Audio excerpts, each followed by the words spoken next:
आज सदगुरु कबीर साहिब जी बहुत मार्मिक बात कह रहे हैं इस पद में। सदगुरु कबीर साहिब जी यहाँ कह रहे हैं, कल साहिब कह रहे थे कबीरा तेरो बन कंद लामै, यह जग रहत भुलाना। आज साहिब कह रहे हैं कबीरा तेरो बन कंद लामै, मानु अहेरा खेले। सदगुरु कबीर साहिब जी इस दोनों पदों में बहुत मार्मिक बात कहते हैं।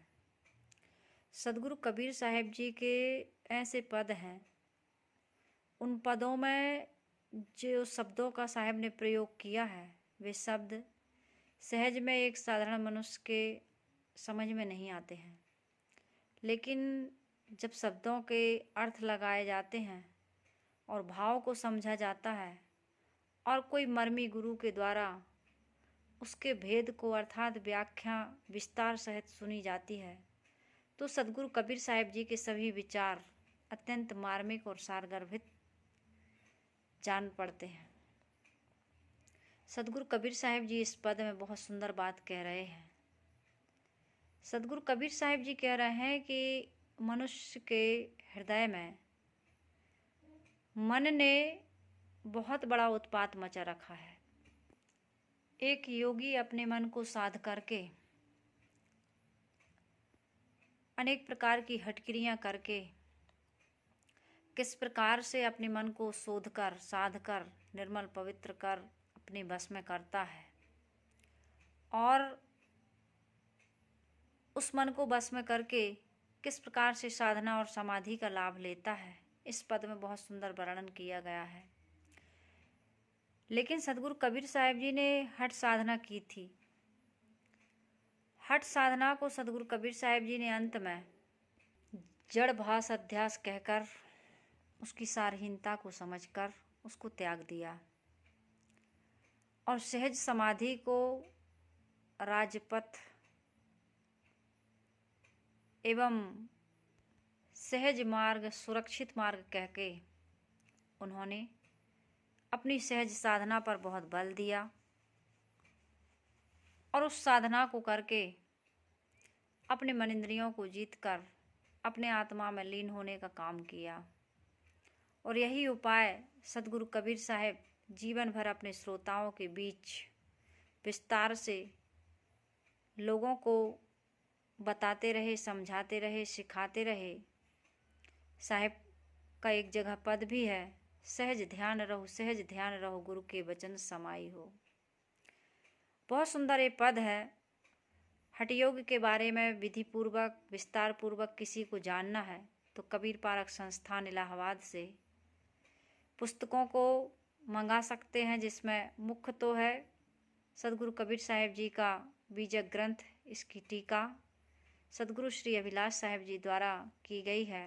2 खंडों में यह सदग्रंथ कबीर आश्रम पारक संस्थान से श्रोता गणों को प्राप्त हो सकता है। अभी इस पर थोड़ी सी चर्चा मैंने अपनी मति बुद्धि के अनुसार करने का प्रयास किया है। आइए इस पूरे पद को हम विस्तार से सुनते हैं और सुनकर समझकर हठ योग करना चाहते हैं कि सहज साधना को अपनाकर अपने जीवन के आनंद को जो लुटा जा रहा है, जो हमसे छूटा जा रहा है, दिनों दिन आनंद हमसे दूर भागता जा रहा है। निश्चिंतता, निर्भयता, कोमलता, पवित्रता, सरलता, जो केवल शब्दों में हम जिन्हें पहचानते हैं, इनका आभास नहीं होता, महसूस नहीं करते, अनुभव नहीं कर पाते हैं, इन सब को आइए हम गहराई से अनुभव करें और समाधि में लीन होकर आदि व्याधि उपाधि का जो अंत होता है उस रहस्य को हम समझें। इस पूरे पद में बहुत सुंदर ढंग से इसका वर्णन किया गया है। कबीर आश्रम देवरी चैनल से जुड़े हुए समस्त श्रोता बंधुओं से निवेदन है कि इस पद को विस्तार पूर्वक सुनने का प्रयास करेंगे। आइए हम सभी लोग लाभ लें।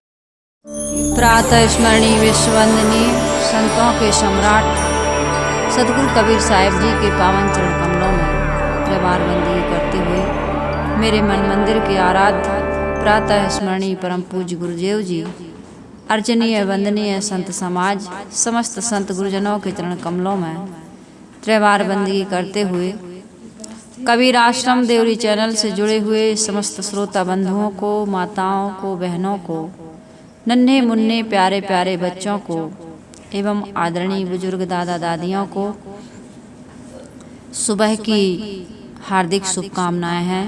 आज का दिन सभी के लिए सुखद एवं मंगलमय हो। आइए हम सुबह की शुरुआत सदगुरु कबीर साहिब जी के पावन विचारों से करते हैं।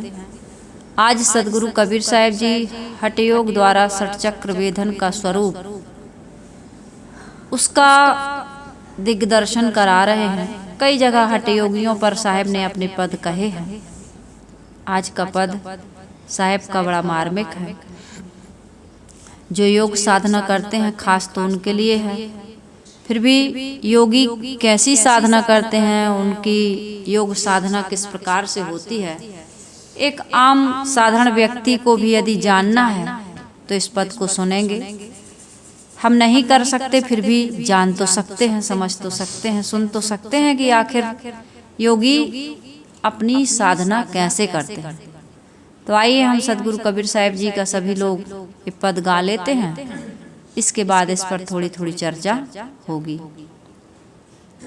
साहिब कहते हैं, कबीरा तेरो बन कंदला में, कबीरा तेरो बन कंदला में, मानु महेरा खेले, बफुआरी आनंद मृगा, बफुआरी आनंद मृगा, रुचि रुचि सर मेले, चेतत रावल पावन खेड़ा, चेतत रावल पावन खेड़ा, सहज मूल बांधे, ध्यान धनुष ज्ञान बाण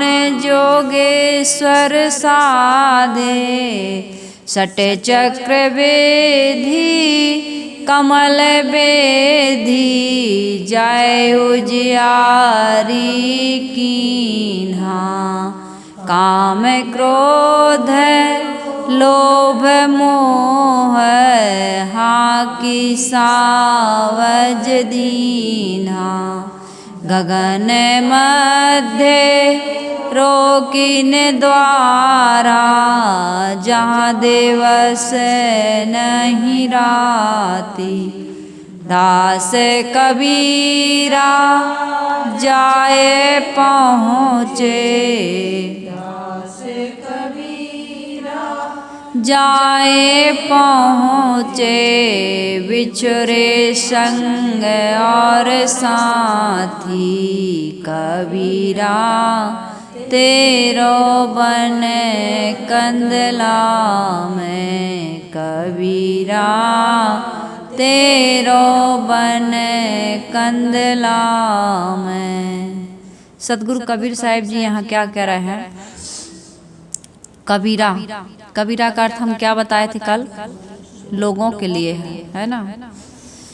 कबीरा हे मनुष्य तेरे हृदय कानन में, कबीरा तेरो बन कंदला, हृदय को, कंदला को, कंदरा को, गुफा को, हृदय को साहिब क्या कह रहे हैं? कानन। कानन क्या होता है?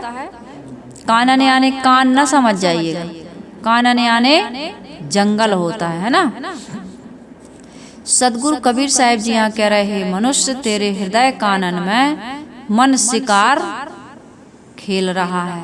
हमारा मन, हम सबका मन हमारे हृदय में, हमारे मन रूपी शिकारी हृदय में शिकार खेल रहा है।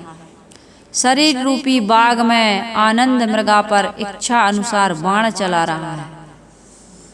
शरीर रूपी बाग के आनंद मृग पर इच्छा के अनुसार ये बाण चला रहा, अर्थात जीवन की सुख शांति को ये नष्ट कर रहा है।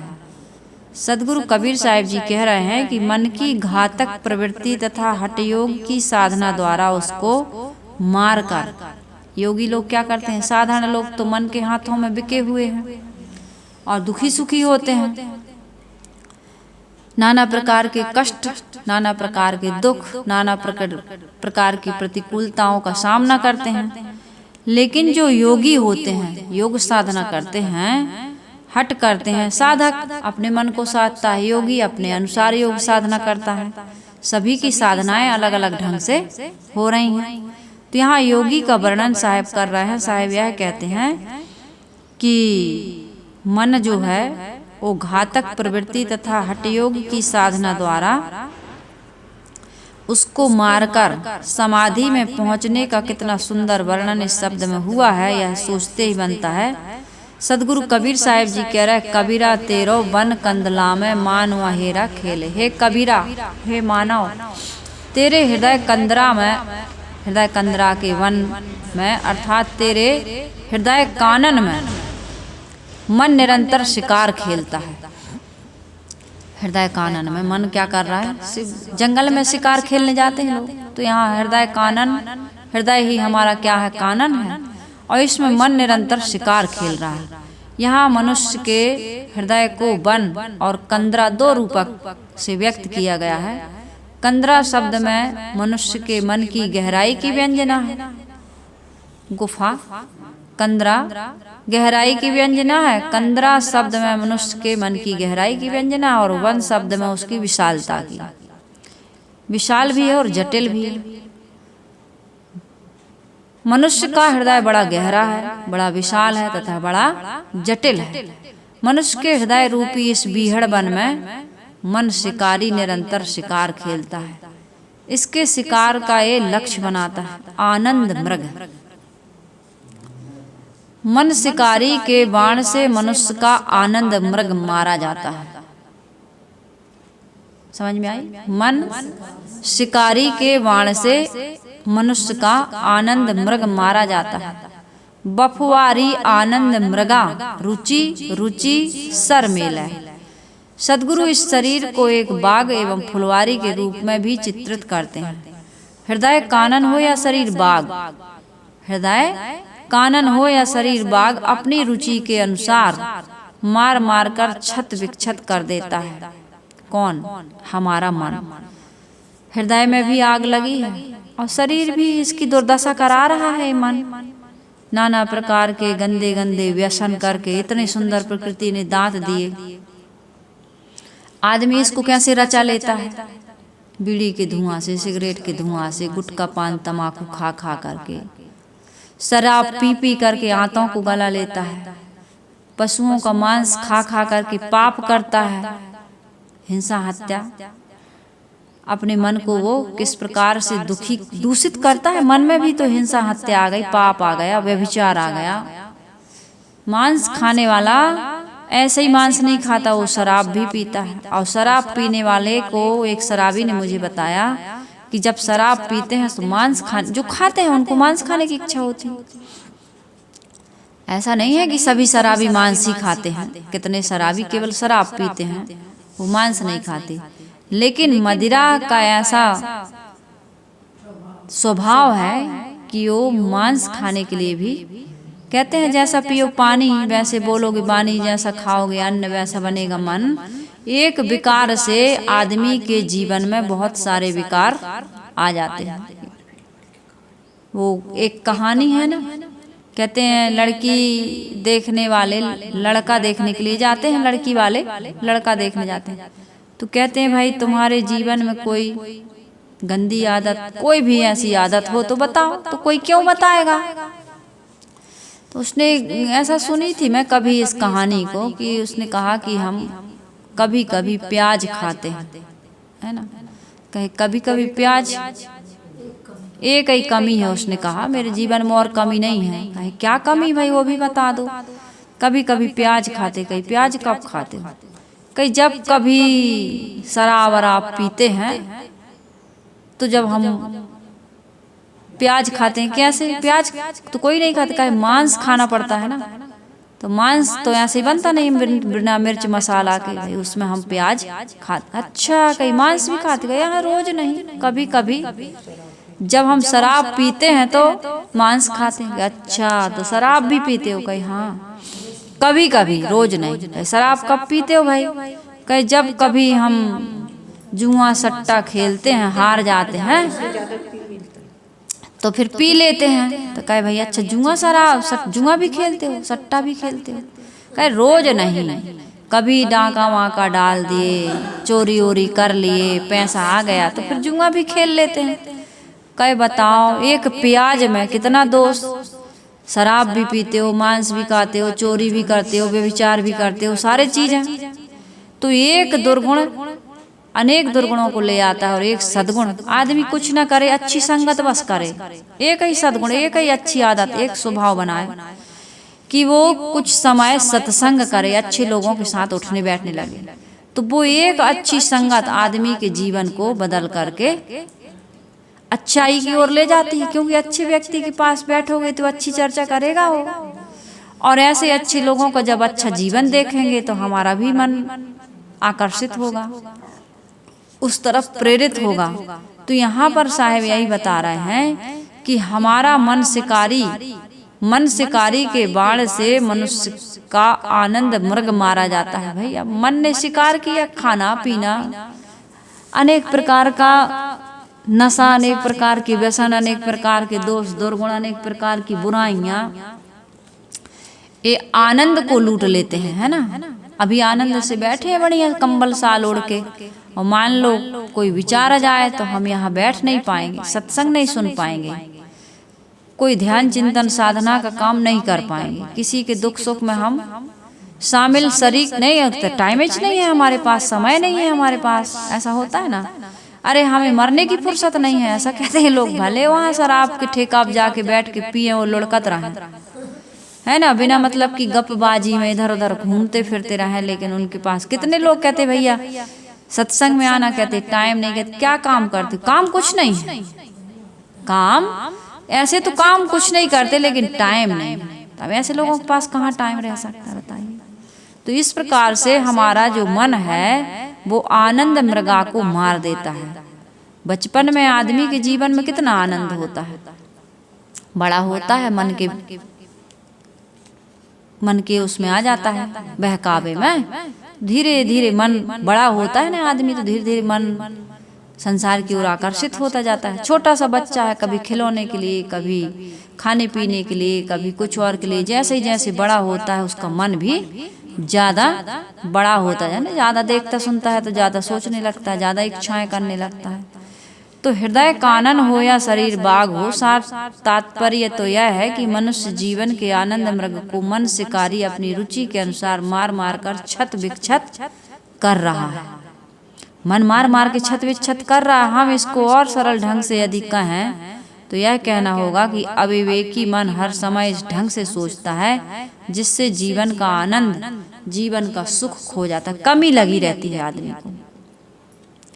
दो प्रकार से मन सोचता है। एक प्रकार से आदमी समझदार जो है वो उसका मन सोचता है कि मुझे भगवान ने बहुत कुछ दिया है ना, मुझे जो कुछ मिला है वो मेरी औकात से ज्यादा है। मैंने उस दिन कहा ना, यूट्यूब पर एक लड़का है जो जिसके जन्म से हाथ नहीं है ना, जन्म से ही हाथ नहीं है, वो वीडियो डाल रहा है, जन्म से ही हाथ नहीं है लेकिन वो इतना खुश है, अपना काम खुद करता है, खुद वीडियो बनाता है, कंप्यूटर चलाता है, चाय बनाता है, भोजन बनाता है, नहाता है, कपड़े धोता है, कपड़े घिरी करता है, फोल्ड कर, सब कुछ यूट्यूब पर दिखाएंगे हम आपको, सब कुछ बढ़िया से, और इतना धन्यवाद देता है और खुश रहता है और लोगों को कह रहा है कि मुझे दो हाथ नहीं है तो क्या हुआ, इतना सुंदर लाइफ दिया है भगवान ने, है ना, इतना सुंदर शरीर दिया है, बस हाथ नहीं है तो क्या हुआ। और यहाँ हम लोगों को हाथ मिले, पैर मिले, आंख मिली, नाक मिली, सब कुछ मिला नहीं मिला, माता पिता मिले, अच्छा खा रहा है, अच्छे मकान में रह रहा है, जो है उसमें हमें कमी कमी कमी दिख रही है, तो हमारा कितना मन हमको परेशान कर रहा है। एक आदमी ऐसा कहता है कि कोई बात नहीं, एक व्यक्ति नमाज पढ़ने जा रहा था, मियाँ जी पैर में जूते नहीं थे, और जेठ की दोपहरी थी, नंगे पैर जा रहा था, खुदा को कोसते हुए जा रहा था, या खुदा या परवरदिगार, इतना दुनिया वालों को दिया लेकिन मेरे लिए पैर में 2 जूते भी नहीं दिए। शिकायत करते करते जा रहा था। जैसे ही मस्जिद के सामने पहुंचा तो एक भिखारी बैठा था जिसके हाथ ही नहीं थे, पैर भी नहीं थे। कोई लाके बैठा दिया होगा, हाथ एक ही हाथ था उसका और पैर दोनों नहीं थे। किसी दुर्घटना में हुआ होगा जैसे भी। तो उसने जैसे उस व्यक्ति को देखा तो उसने खुदा को जो कोस रहा था उसका शुक्रिया अदा करने लगा। या परवरदिगार, या खुदा, तूने मुझे पैर नहीं दिए, जूता नहीं दिए, लेकिन पैर तो दिए।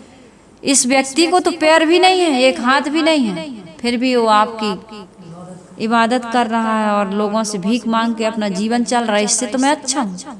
तो सोचने का ढंग होता है आदमी का। तो इसी बात को सदगुरु कबीर साहिब जी कह रहे हैं कि भाई सोच अच्छी बनाइए, जो मिला है उसका आभार व्यक्त करिए। हम लोग सुबह से शाम हो जाती है शिकायत करते हैं, लेकिन आभार व्यक्त, धन्यवाद, पत्नी से शिकायत, बच्चों से शिकायत, परिवार वालों से शिकायत, यहाँ तक कि सरपंच से शिकायत, सांसद से शिकायत, विधायक से शिकायत, प्रधानमंत्री जी से शिकायत, राष्ट्रपति, पूरे देश से शिकायत, यहाँ तक कि दुनिया बनाने वाले, क्या तेरे मन में समाई, तूने काहे को दुनिया बनाई? भगवान से, अरे भगवान तूने ये दुनिया ही क्यों रची? इस प्रकार से भी भगवान से भी शिकायत। मनुष्य के हृदय कानन में रहने वाला आनंद मृग सुरक्षित नहीं रहने पाता है। अविवेकी मन रूपी शिकारी उसके पीछे लगा रहता है। अविवेकी मन शिकार करता है और विवेकी मन हमारी सुरक्षा करता है। विवेक कहाँ से जगेगा? बिन सत्संग विवेक न होई, राम कृपा बिनु सुलभ न सोई। राम की कृपा से, अब राम कोई बाहर के ना समझिएगा, सदगुरु कबीर साहिब जी बाहर के राम को नहीं कहते हैं। सदगुरु कबीर साहिब जी तो भीतर के राम को कहते हैं, जो सदैव उपस्थित है। वो तो बैठे ही हैं, बस हम सत्संग में नहीं जाते। हम हैं दुखी इससे कि हम सत्संग में जाते नहीं, सत्संग में नहीं जाते। कथा प्रवचन भागवत, अच्छे विचार, अच्छे भजनों को नहीं सुनते पढ़ते, ना हम ऐसे लोगों के पास उठते बैठते हैं। मन जीवन के सुख पर बाण चलाता रहता है। मनुष्य को रोटी मिलती, कपड़े मिलते हैं, घर मिलता है, परंतु हरदम मन उसका जलता है। गले में चैन है, हाथ में ब्रेसलेट है, मगर आदमी कहता है कि मन हमारा अपसेट है। तो इस प्रकार से हमारा मन अपसेट करके हम रखते हैं संसार की अधिक कामनाएं करके, तो हमारे जीवन का दुख हमसे छिन जाता है। मूर्खता पूर्वक ना सोचें, हम समझदारी पूर्वक सोचेंगे तो हमारा जीवन सुखी होगा। जो मिला है उसके बारे में सोचें। जन्म लिए थे तो कुछ भी नहीं लाए थे, और कितना सारा मिला जन्म होते ही, नहीं मिलता। और आज तक बढ़िया पुरुषार्थ करके कितना कमा लिया हमने, कोई चीज की कमी, और चाहे जितना कर ले पूरा होने वाला नहीं है। एक दिन अधूरा छोड़ के हमको जाना है।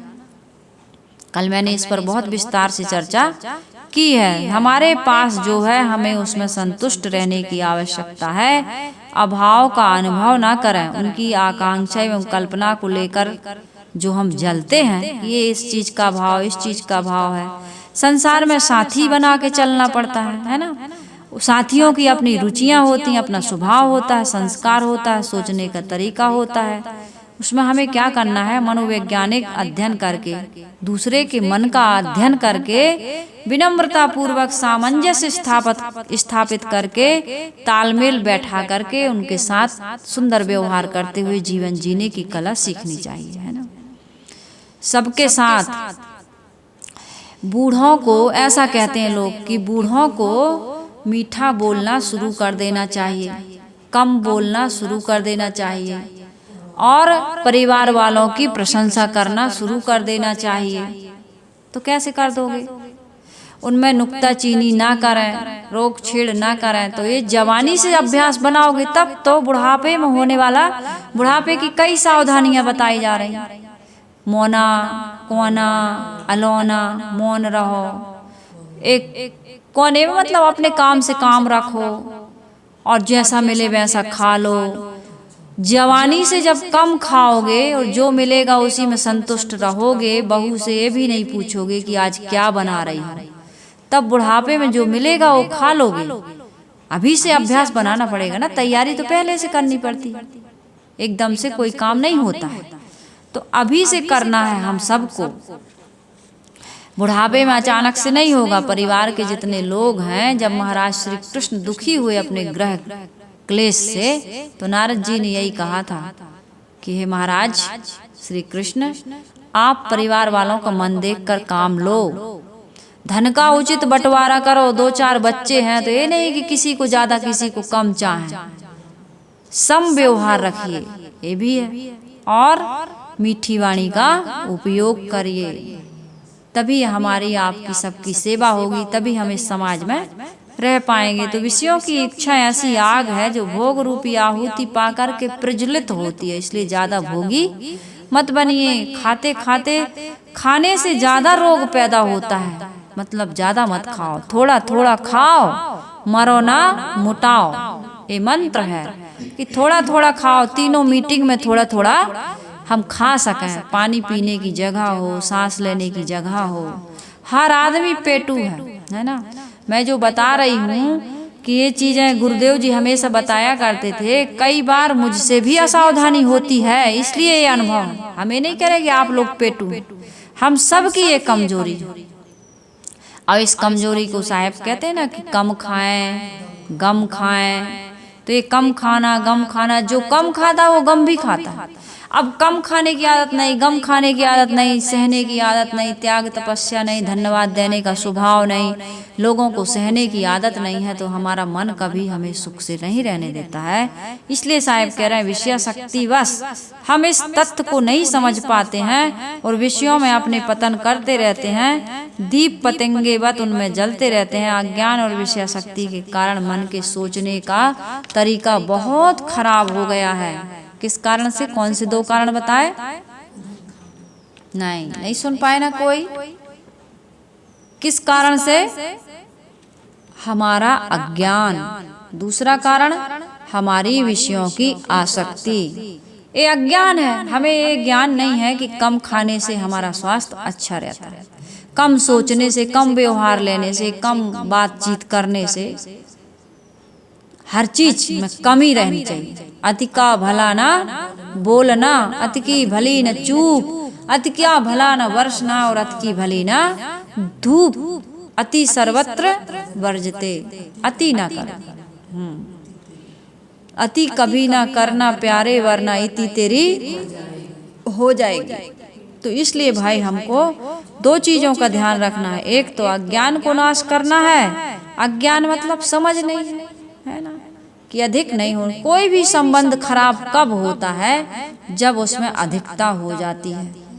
मिले नहीं जब तक बहुत अच्छे लगते हैं एक दूसरे को, मिलने के बाद जब ज्यादा घनिष्ठ हो जाते हैं तो कमी दिखने लगती है ना, लड़ाई झगड़ा। दूसरा है विषयों की आसक्ति। 2 कारण से हमारा जीवन जीने का तरीका खराब हो गया, इसलिए हमारे जीवन का आनंद क्या हो गया? छिन गया। आनंद मृगा रुचि रुचि सर मेले, चेतत रावल पावन खेड़ा, सहजे मूल बांधे। साहिब कह रहे हैं कोई श्रेष्ठ योगी मानसिक दुखों से मुक्त होने के लिए सावधान होता है। वह पहले अपने खेड़ा को, खेड़ा क्या कहते हैं? खेड़ा कैसे कहते हैं? खेड़ा कैसे कहते हैं? गांव को। बूढ़े लोगों के पास बैठिए, बूढ़े लोगों के पास बैठने से जो ज्ञान मिलेगा ना, वो संसार में कहीं नहीं मिलेगा। ये बूढ़े लोग बहुत बड़ी हिस्ट्री हैं, बहुत बड़ी डिक्शनरी है। हाँ, खेड़ा कहते हैं गांव को। तो साहेब यहाँ कह रहे हैं कि पहले वह अपने खेड़ा को, इस छोटे से गांव को, अर्थात शरीर को पावन करता है। बिना आदमी शरीर की शुद्धि के, सबसे पहले इसीलिए कहते हैं कि भाई खान पान शुद्ध करो, आचार विचार शुद्ध करो, है ना। इसीलिए कहा जाता है पहले आदमी को बीड़ी छुड़वाई जाती है, तंबाकू। लोग कहते हैं भाई हम हर मत पंथ संप्रदाय में पहले आचार की शुद्धि के बारे में कहा जाता है। क्यों कहा जाता है? आचार शुद्धि से ही हमारे हृदय की, अंतःकरण की पवित्रता होती है। आचरण शुद्ध नहीं होगा तो अंतःकरण कैसे शुद्ध होगा, और अंतःकरण शुद्ध नहीं होगा तो हमारी बुद्धि स्थिर कैसे होगी, और जब बुद्धि स्थिर नहीं होगी तो हमें आत्म संबंधी तत्व को समझने में बहुत मुश्किल हो जाएगी। हमारा ज्ञान जब तक नाश नहीं होगा हमारा उद्धार नहीं हो सकता। तो एक हठ योगी क्या करता है, पहले अपने शरीर को स्वच्छ करता है। तो साधक तो ऐसे ही दोषों दुर्गुणों को त्याग देते हैं भाई, ये नेति धोती कपाली त्राटक कुंजल ये आदि नहीं करते हैं। सहजे मूल बांधे अर्थात अभ्यस्त होने से वे सहज ही मूल बंध मुद्रा में स्थित हो जाते हैं। अब इसमें योगियों का है वो गुदा द्वार पर बाएं पैर का गुल्फ यानी एड़ी के ऊपर की जो गांठ होती है ना ऊपर की, उसको रखकर योनि अकुंचन पूर्वक मेरुदंड में नाभि ग्रंथि को दबाकर शिश्न के मूल पर दाहिने पैर का गुल्फ दृढ़ रूप से जमा देने से मूलबंध मुद्रा की साधना होती है। इस प्रकार की वो साधनाएं करते हैं काफी विस्तार से। इसमें गुरुदेव जी ने मूलाधार, स्वाधिष्ठान, मणिपूर्ण, अनाहत, विशुद्धि तथा आज्ञा ये 6 चक्र हैं, और 6 चक्रों पर इन्होंने साहब ने बताया 6000 श्वासों का जप, प्रत्येक श्वास पर 6000 चक्रों का 1000 श्वासों का जप बताया है। तो ये सारी चीजें हैं मणिपुर के, सब चीजों के बारे में इसमें बहुत विस्तार से साहब ने दिया है। इसको बीजक मंगवा करके आप जो करना चाहते हैं और किसी मर्मी गुरु के सानिध्य में रह करके हठ योग की साधना करें, नहीं तो वो भी बताया है अष्टांग योग है ना, यम नियम आसन प्राणायाम प्रत्याहार धारणा ध्यान समाधि, इसको करिए। इससे हमारे जीवन में बहुत सुंदर अष्टांग योग के बारे में जो लोग जानते हैं उस अष्टांग योग को साध करके भी हम अपने ध्यान समाधि साधना का काम कर सकते हैं। तो ये योगियों वाला तो बड़ा कठिन लगता है, और जिनको सरल लगता हो वो इस योग साधना को करके अपने जीवन में इस योग साधना को कर सकता है। सदगुरु कबीर साहब जी कह रहे हैं कि योगी के तत्व प्रकृति रूपी सारे सगे संगी साथी वहां पहुंचने के पहले ही छूट गए। वहां वह केवल अकेला होता है, वहां वह मन के द्वंद्व से मुक्त हो जाता है। हठयोगी लोग प्रसुप्त कुंडलिनी शक्ति को साधना द्वारा जागृत करके सहस्त्र चक्र में ले जाते हैं। सहस्त्र चक्र तथा शारीरिक मानसिक प्रभाव रहता है, और समाधि भंग काल में वासनाओं का आक्रमण योगी पर हो सकता है। जब समाधि भंग होती है तो वासनाओं का आक्रमण हो सकता है, इसलिए परंतु सदगुरु कबीर साहब जी कहते हैं उसके ऊपर जो सुरती कमल है उसमें पहुंच जाने पर योगी को भय नहीं रहता। अब हम इस पर कबीर साहब जी कह रहे थोड़ा विचार करें। पहली बात तो युक्त साधना सबके क्या बहुतों के बस की बात नहीं है, सभी तो क्या बहुत लोग भी नहीं कर सकते हैं। इसमें बहुत बातें काल्पनिक हैं, यह अलग बात है। दूसरी बात हठयोग द्वारा जब तक साधक चाहे आज्ञा चक्र में, चाहे सहस्त्रसार में, चाहे सुरती कमल में, हठयोगी कुछ भी नाम ले पहुंचकर समाधि में रहेंगे तब तक संसार भूले रहेंगे, और जैसे ही उससे उतरकर व्यवहार में आएंगे पुनः वासनाओं में चंचल हो सकते हैं। अतः विचार अनासक्ति तथा साक्षी भाव की साधना ही सरल तथा सुरक्षित है। साक्षी भाव में रहना सहज साधना, संतो सहज समाधि भली जिसको साहब ने कहा है। अनासक्ति के बाद आता है साक्षी भाव। आदमी को पहले जड़ चेतन तथा आत्मा अनात्मा का निरंतर विचार करना चाहिए, और ऐसा विचार करते करते देह संबंधी सारी प्राणी पदार्थों से फिर क्या करना चाहिए, अनासक्त हो जाना चाहिए। अपनी देह से लेकर देह के संबंधी जितने भी प्राणी हैं और पदार्थ हैं सबसे अनासक्ति, और इसके बाद क्या होता है, साक्षी भाव दृढ़ होता है, दृष्टा भाव। फिर वो देखता है, बहता नहीं है, आकर्षित नहीं होता है।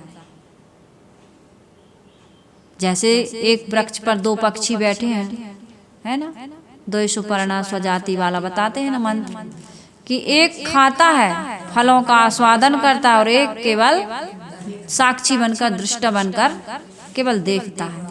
तो ज्ञानी एक रागी और एक बैरागी, 2 प्रकार के लोग होते हैं संसार में। एक रागी होता है जो संसार के भोगों को भोगता है और दुख पाता है, और एक वैरागी होता है जो दृष्टावश रहता है, देखता है, भोगता नहीं है। तो साहब यही कह रहे हैं कि भाई पहले आप क्या करिए, जड़ चेतन का, आत्मा अनात्मा का निरंतर विचार करिए, और जब समझ में आ जाए कि ये सार है, असार है, जड़ है, चेतन है, परिवर्तनशील, छूटने वाला और यह स्थायी है। कल एक भाई का मेरे पास फोन आया दिल्ली से, तो उन्होंने कहा कि मैं आपसे मंत्र लेना चाहता हूँ, आना चाहता हूँ। मैंने कहा कभी आइए, हमारा समय देख करके आप, जैसे कहीं प्रोग्राम में नहीं गए, फोन करके।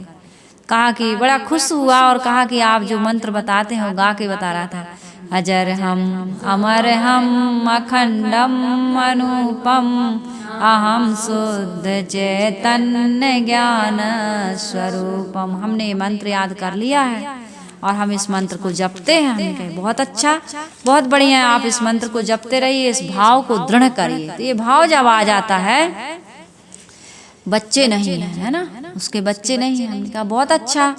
प्रकृति से हमारे गुरुदेव जी कहते थे पहली गलती शादी। ये वैराग्य की भाषा है, कोई ये ना समझे कि ग्रस्तों की हम मजाक या उपहास कर रहे हैं, ऐसी बात नहीं है। जो साधना करना चाहते हैं, मोक्ष और कल्याण चाहते हैं, उनके लिए है पहली गलती शादी, क्योंकि सुवस्था नहीं रहती, न मन में, न इंद्रियों में, न व्यवहार में, है ना। कहते हैं कि हम इस चीज को बदलना चाहते हैं, एक शौक पूरा करना चाहते हैं, लोगों की इच्छा होती। तो कहा कि भाई जब तक शादी नहीं हुई है तब तक अपने मन के अनुसार तुम सब कुछ कर सकते हो, और शादी हो जाएगी तो टीवी का चैनल भी तुम नहीं बदल पाओगे, जैसा पत्नी कहेगी वैसा ही। और पत्नी थोड़ा बहुत मान भी जाए, कहूँ एक आध डगरिया आ गई, बच्चा आ गया, तो फिर तो मम्मी और पापा को नाचे न चाहता है, फिर वही रिमोट लिए रहता है, और उसका रिमोट कंट्रोल तुम ही हो, जैसा वो चलाना चाहे वैसे मम्मी पापा चलते हैं फिर, है ना। ऐसा ये भ्रम है कि हमारे अनुसार बच्चे चलेंगे। बच्चे चले ना चले, लेकिन मम्मी पापा को मैंने बच्चों के अनुसार चलते देखा है।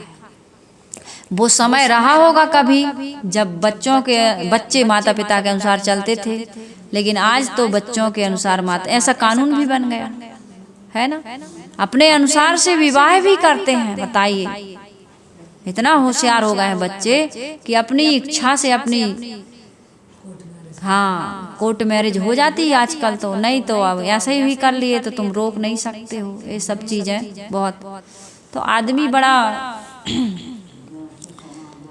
ऐसा समय बदल गया है। साहब कह रहे हैं, कहते हैं कि एक थोड़ा सा जोक सुनाऊं मैं। एक लेडीज बहुत परेशान हो गई आज की दुनिया, लेकिन आदमी की सोच देखो, क्या मरने जाऊंगी, तो वो मरने जा रही थी सुसाइड करने, तो वो ब्यूटी पार्लर में घुस गई। तो लोगों ने कहा भैया तुम मरने जा रही हो तुम ब्यूटी पार्लर में। कहे वाह, हमारी कल ब्रेकिंग न्यूज छपेगी तो हमारा चेहरा खराब नहीं आएगा। तो इतना शारीरिक दृष्टि बनी हुई है। बताइए, संसार के थोड़ी थोड़ी सी झगड़ा झंझट में, ये तुम ही ने बनाई, बड़ी बनाई तो तुम ही ने, हम ही ने। कोई भी जिंदगी में दुख आ रहा है तो इसका निर्माण, उपादान कारण हम स्वयं हैं, निमित्त कारण कोई हो सकता है। हम अपने जीवन में जो भी दुख लाते हैं, इसका निमित्त कारण कोई बनता है, उपादान कारण हम स्वयं हैं। तो मैंने कहा पहली गलती शादी और दूसरी गलती संतान। दूसरी गलती नहीं हुई तो बढ़िया सुखी है आप, बढ़िया यही भजन करिए। कहा हम दीक्षा लेना चाहते हैं। हमने कहा जिसमें श्रद्धा है वहाँ जाइए और दीक्षा लीजिए। गुरु बनाना तो जरूरी है, क्योंकि एक गुरु यदि हमारे जीवन में है, जहाँ से हमको अच्छी प्रेरणा मिलती है, तो उससे हमारा जो संबंध जुड़ता है, जो लगाव होता है, जो समर्पण आता है, वो दूसरी जगह समर्पित होने से रोकता है। कोई भी प्रकार का विकार है, बुराई है, अब गुरु बना लिए तो आपको माला हो, कंठी हो, मंत्र हो, गुरु का प्रेम बुरी जगह जाने से, बुरे काम करने से वो वहाँ रोकेगा, टोकेगा नहीं। हमारे गुरुजी ने मना किया, भाई ये काम हमको नहीं करना है, नहीं खाना है, नहीं पीना है, ऐसा हमारे मन में भाव आता है ना। जब तक बच्चों की सगाई नहीं होती तब तक बच्चे इधर उधर आवारा है ना, लेकिन जब एक दूसरे से लगन हो जाती है, लगन लग जाती, लगन कहते हैं ना, लगन हो गई, सगाई हो गई, मंगनी कहते हैं, तो यही भाई हमारे जीवन में मंगल तभी आएगा जब एक गुरु का आगमन होगा, क्योंकि गुरु हमारे जीवन का अंधकार विकार नष्ट कर देते हैं। तो यहाँ पर मैं ये कह रही थी कि जड़ चेतन आत्मा अनात्मा का निरंतर विचार करते रहिए। देह संबंधी सारे प्राणी पदार्थों से अनासक्ति हो जाने के बाद फिर हमारा जब आसक्ति ही नहीं है तो हमारा इधर उधर भटकना, मन का चंचल होना छूट जाता है, बंद हो जाता है और हम दृष्टा भाव में, साक्षी भाव में स्थित हो जाते हैं। साधक अभ्यास काल में मन का साक्षी बनकर उसे शांत कर देता है। ध्यान समाधि में बैठ करके मन उसका क्या हो जाता है, बिल्कुल शांत, उठने का मन नहीं करता। जो मन रुकने का नाम नहीं लेता था वो मन निर्मल पवित्र हो जाने के बाद, ध्यान समाधि साधना में पहुंचने के बाद ऐसी अनासक्ति दशा में, ऐसे संकल्प शून्य अवस्था में पहुंच जाता है कि उठने का मन नहीं करता है। इसलिए कहे हैं कि जीवन मुक्ति सुख अनित्य पिछानो, सुख स्वरूप जीव नहीं जानो। और ये जो जीवन है जब तक अनित्य सुख की प्राप्ति नहीं, नित्य सुख की प्राप्ति नहीं होती है, अनित्य है वो। अनित्य इसलिए क्योंकि वो नित्य नहीं है, उठना पड़ता है, खाना पड़ता है, नहाना। कितनी ठंडी है, इतनी ठंडी है कि कंबल में घुस जाने के बाद ऐसा लगता है कि रात में एक बार भी सूसू करने ना जाना पड़े, है ना, लगता है। लेकिन मान लो पेट पिरा गया, मान लो कोई समस्या आ गई, आ जाती है ना, तो पूरी रात आदमी कैसे बिताता है। हाँ, आदमी को बहुत सावधानी से खान पान, आचार विचार, वाणी व्यवहार सब बहुत सावधानी से करना चाहिए। ठंडी में कितने लोगों को डिलीवरी हो जाती है ना, कितने घरों में पूरी रात आदमी, बच्चा को निमोनिया हो जाता है ना। हमारे यहाँ हुआ था बच्चा ठंड में, उसको फिर निमोनिया ही हो गया था। तो ये सारा चीजें आदमी में ये कह रही थी कि जीवन मुक्ति सुख अनित्य पिछानो। ये जीवन मुक्ति जीते जी जो मुक्ति मिलती है ना समाधि ध्यान साधना में, ये नित्य नहीं है। इसलिए संत गुरुजन कहते हैं कि कब मरी हो कब पाई हो पूर्ण परमानंद। यहाँ हमें मरने से जहाँ इतनी भय और पीड़ा महसूस होती थी, डर लगता था, जीने की इतनी हमारी इच्छा थी कि कभी न मरें, और समाधि साधना योग अभ्यास के द्वारा अनासक्ति पूर्वक जब जीवन जीने लगता है तो संत गुरुजन क्या कहते हैं कि कब मरी हो कब पाई हो, जय मरने से जग डरे मेरे मन आनंद, कब मरी हो कब पाई हो पूर्ण परमानंद। जैसे ही ये शरीर रूपी झंझट समाप्त होती है तो अनित्य सुख की यानी नित्य सुख की प्राप्ति हो जाती है। तो सबसे बड़ी चीज क्या है कि हम विचार करते रहें, सदा विचार करो मोरे भाई, जोलो दे बिनस ना जाई। कर विचार विकार परिहर तरण तारण सोय, कहें कबीर भगवंत भजो नर दुतिया और ना कोई। हमें विचार करते रहना चाहिए और विचार करते करते विकारों का परित्याग करते रहना चाहिए, तब शांति है, अपने स्वरूप में हम स्थित हो जाएंगे। वहाँ साक्षी भाव में हर समय बरतने लगेंगे। यही संतों का सहज मार्ग है, राजमार्ग है, सुरक्षित पथ है। फिर यहाँ पर किसी प्रकार का ट्रैफिक, अनेक प्रकार के विचार आ रहे हैं। ट्रैफिक तो अब ये करूँगी, ये करूँ, इसको पाऊंगी, इसको पाऊँ, इसको खाऊंगी, इतना सारा थाली में है। बफर डिनर बफर में इतना है कि इसको लूं, प्लेट में ऐसे बह रहा है, यहाँ तक डकार आने की भी जगह नहीं, इतना खा के आ जाता है आदमी। फिर वो लोटता पोटता है कि आज मोला खाऊं कि क्या खाऊं। एक आदमी ने इतने खा लिया, इतना खा लिया, कहा भैया एक लड्डू ले लो। कहे लड्डू मेरे पेट में अब बिल्कुल भी जगह नहीं। कह रहे अरे हाजमोला खा लेना, एक लड्डू और ले लो, गुलाब जामुन। कहे भैया एक हाजमोला खाने की यदि जगह होती तो मैं एक और गुलाब जामुन नहीं खा लेता। उसके पेट में अब हाजमोला खाने की भी जगह नहीं, इतना उसने खा लिया।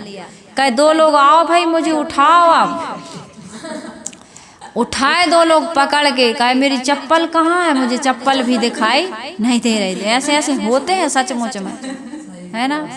हाँ, तो ऐसा हो जाता है। आदमी कितने प्रकार की आदतें बना। गुरुजी बताते थे एक आदमी ने खपड़ा खाने की आदत बना ली। कहते खपड़ा, पान तमाकू तो छोड़ो, खपड़ा तो पहले का जमाना। तब एक दिन वो कहते हैं बारात में गया किसी की, तब वहाँ पान मिले, तमाकू मिले, सिगरेट मिले, आइसक्रीम मिले, गुलाब जामुन मिले, नमकीन, सारी चीजें मिले। लेकिन उसको खपड़ा ना मिले। अब वो परेशान, अब किसी से बता भी ना सके, क्या करूं क्या करूं क्या करूं। इतने में कहते हैं किसी किसी को शौक रहता, कुल्हड़ में चाय आ गई। उसने कुल्हड़ की चाय तो फेंकी और कुल्हड़ लेके बाथरूम में घुस गया और फोड़ फाड़ के बाथरूम से कुल्हड़ को खा के फिर बाहर निकला। एक आदमी इलाहाबाद गया था ध्यान शिविर में, सच्ची घटना है ना। तो उसने वहां तो 7 दिन 8 दिन तक नहीं खाया गुटखा। अच्छा लगा वहां का पवित्र वातावरण, और मन में संकल्प लिया कि आज के बाद अब गुटखा कभी नहीं खाऊंगा। बढ़िया दिखने लगा, दांत भी मुंह भी, उसका स्वाद शरीर स्वास्थ्य अच्छा, मन भी बड़ा प्रसन्न कि भाई मैंने गुटखा त्याग दिया। लेकिन जैसे ही गेट से बाहर निकला घर आने के लिए, सच्ची बात है बिल्कुल बनावटी नहीं है, उसने खुद बताया, तो बाहर ही दुकान लगी थी। गुटखा देख के इतना मन लपका उसका कि कब खाऊं, लेकिन आंख बंद करके ऑटो में बैठा रहा आंख बंद करके जैसे तैसे। अब ऑटो से जाना है तो अपन आंख खोले रहे या बंद, कोई फर्क नहीं पड़ता। स्टेशन पहुंचा, तब स्टेशन पे तो आंख खोलनी पड़ेगी। फिर वहां पाउच देखे तो उसने फिर टिकट विकेट कटवाई और पत्नी से बोला कि तुम थोड़ी देर रुकना, हम आ रहा है।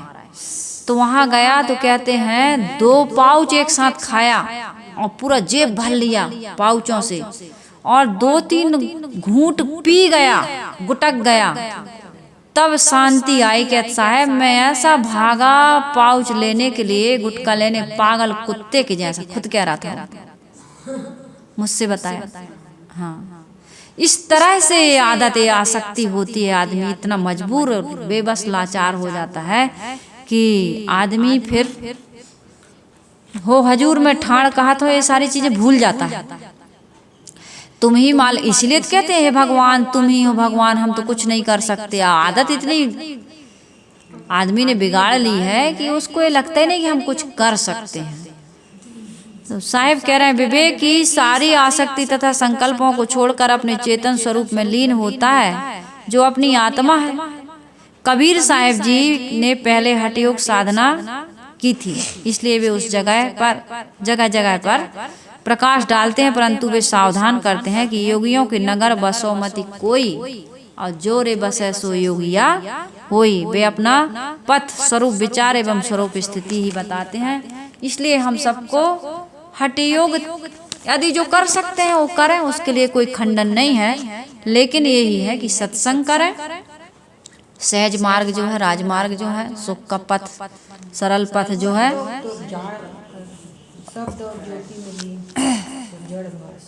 अपने जड़ चेतन का निर्णय करते रहें। आसार को त्याग कर, आसक्ति को त्याग कर, सारा अपनी जो सद्गुण है और हमारी जो आत्मा है उसमें जीवन पर्यंत स्थित होकर के अनासक्ति पूर्वक अपने स्वरूप स्थिति रूपी सिंहासन पर बैठकर अपने जीवन की मुक्ति और कल्याण का काम करके इस संसार से हम विदा हों। यही मानव जीवन की सफलता और सार्थकता है।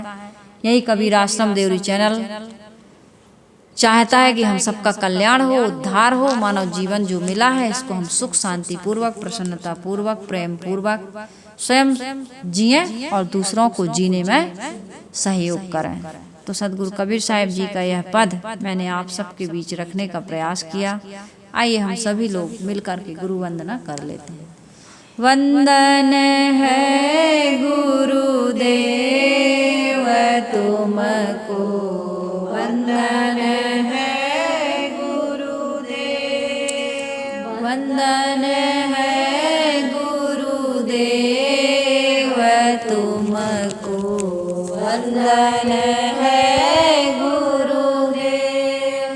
काल जाल के फंदा भारी, काल जाल के फंदा भारी, परख लखायो भेव तुमको, परख लखायो भेव तुमको, वंदन है गुरुदेव, वंदन है गुरुदेव तुमको, वंदन है गुरुदेव।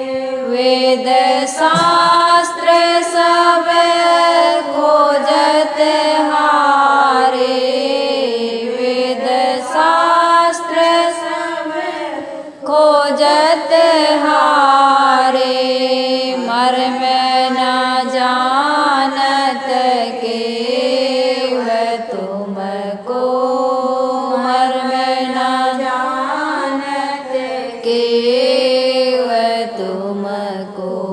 वंदन है गुरुदेव, वंदन है गुरुदेव तुमको, वंदन है गुरुदेव। गुरु समान और को दाता, गुरु समान और को दाता, ताकि करिए सेव तुमको, ताकि करिए सेव तुमको।